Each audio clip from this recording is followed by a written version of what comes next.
ഈ ഒരു plastic cover ഫ്രീസറിനുള്ളിലേക്ക് വെച്ചാൽ എത്ര കട്ടിപിടിച്ച ഐസും നിമിഷങ്ങൾ കൊണ്ട് ഉരുകിപ്പോകും.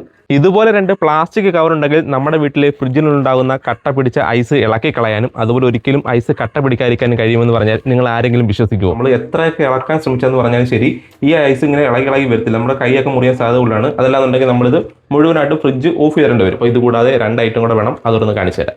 വെളിച്ചെണ്ണയും അതുപോലെ തന്നെ കുറച്ച് മാത്രം ഉപ്പുമാണ് ഞാൻ പറഞ്ഞ 2 സാധനങ്ങൾ എന്ന് പറയുന്നത്. ഇതുപോലെ 2 പ്ലാസ്റ്റിക് കവർ വേണം. ഈ ഒരു പൊടി ഇപ്പോൾ അത്യാവശ്യം ഇതിൻ്റെ മുകളിലേക്ക് ഇതുപോലെ ഒന്ന് വിരിച്ചിട്ട് കൊടുക്കുക, അതായത് കുറച്ച് വിതറിയിട്ട് കൊടുക്കുക. എന്നിട്ട് അതിന് മുകളിലേക്ക് നമ്മൾ ഒരടപ്പോളം വരുന്ന രീതിയിൽ ഈ ഒരു വെളിച്ചെണ്ണയും കൂടി എടുക്കാം കേട്ടോ. ജസ്റ്റ് നമ്മുടെ ആ ഒരു ഐസ് ഉരുക്കി കളയാൻ വേണ്ടിയിട്ട് മാത്രമാണ് ഇപ്പോൾ ഇത് ഉപയോഗിക്കാൻ പോകുന്നത്. അപ്പോൾ എന്നിട്ട് നമ്മളിതാ ഇതിൻ്റെ മുകളിലേക്ക് നമ്മുടെ ഈ ഒരു മറ്റൊരു കവറോട് വെച്ചിട്ടേ അതിനകത്ത് നന്നായിട്ട് ഇതിങ്ങനെ തേച്ച് വെച്ച് പിടിപ്പിക്കാം. നിങ്ങൾക്ക് കാണാൻ പറ്റുന്നുണ്ടാവും നമ്മുടെ ആ ഒരു ഉപ്പും അതുപോലെ വെളിച്ചെണ്ണയും നമ്മുടെ ഈ 2 കവറിനകത്തും പറ്റിയിട്ടുണ്ട്.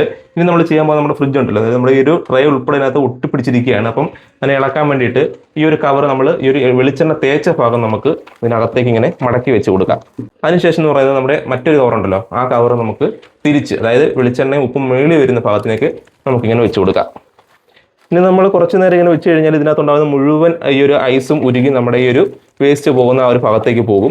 1-2 ദിവസത്തിന് നമുക്ക് എന്തെങ്കിലും സാധനങ്ങളൊക്കെ വെക്കണമെന്നുണ്ടെങ്കിൽ ഈ ഒരു കവറിന് മുകളിൽ തന്നെ നമുക്കിങ്ങനെ എടുത്ത് വെക്കാം. അപ്പം അതിനൊരു പ്രയോജനം എന്ന് പറയുന്നത് നമുക്കൊരു കാരണവശാലും നമുക്ക് ഈ ഒരു ഐസ് പിന്നീട് നമ്മുടെ ഈ ഒരു പാത്രം പൊട്ടിപ്പിടിക്കുകയും അതിന് അവിടുന്ന് ഇളകി വരാതിരിക്കുകയും ചെയ്യത്തില്ല. കൃത്യമായിട്ട് അത് അലിഞ്ഞു പൊക്കോളും. കണ്ടോ, നമ്മളിപ്പം ചെയ്തിട്ട് ഏകദേശം ഒരു 10 മിനിറ്റോളം ആയിട്ടുള്ളൂ. അതിനകത്തുള്ള ഏകദേശം ഐസ് മുഴുവനായിട്ടും അലിഞ്ഞു പോയിട്ടുണ്ട്.